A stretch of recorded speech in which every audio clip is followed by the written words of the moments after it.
Kuya ko, dumating na yung kuya ko galing nag-bike. Siya yung may-ari ng mga manok na panabong. Ayan pa yung niya, oh. Mga manok. At nandito yung kapatid kong bunso. Ayan. Ipapakilala ko sa inyo yung kapatid kong bunso. Ayun. Di pusing na siya.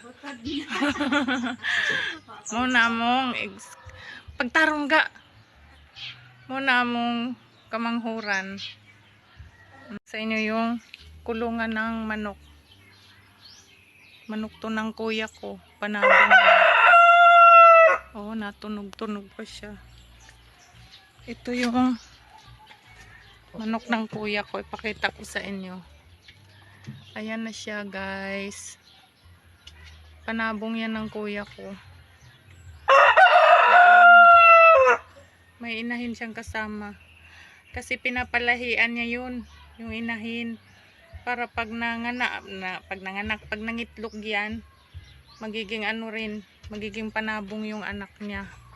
Tulad nito. Yan yung kulungan niya, oh. No?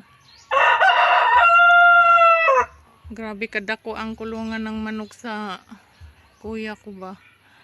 Parang to, parang CR, kalaki.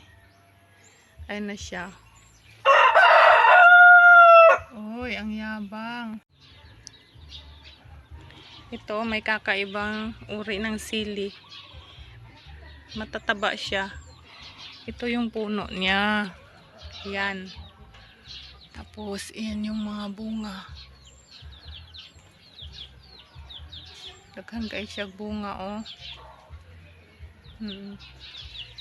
Kaya gusto kong umuwi dito sa Butuan. Excited ako tuwing uuwi kami dito kasi ang dami mong makikitang mga puno ng prutas, puno ng mga gulay, mga halaman. Ayan yun. Kakaibang uri ng sili.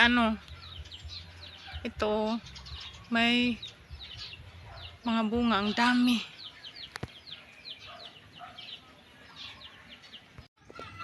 Nara siya. Punuan sa saluyot, guys. Ayan, oh. Muni punuan sa saluyot.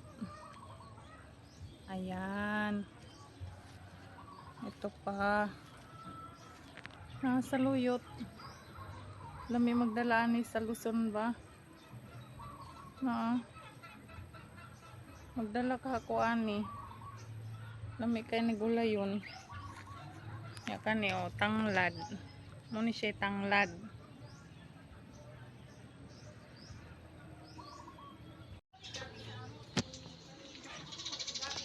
Nindot kay ani nga mga buwak. Nanubo ra ni diri sa kuan. Yuta sa among inahan. Diba? Nindot kaayo. Na iyang punuan, oh.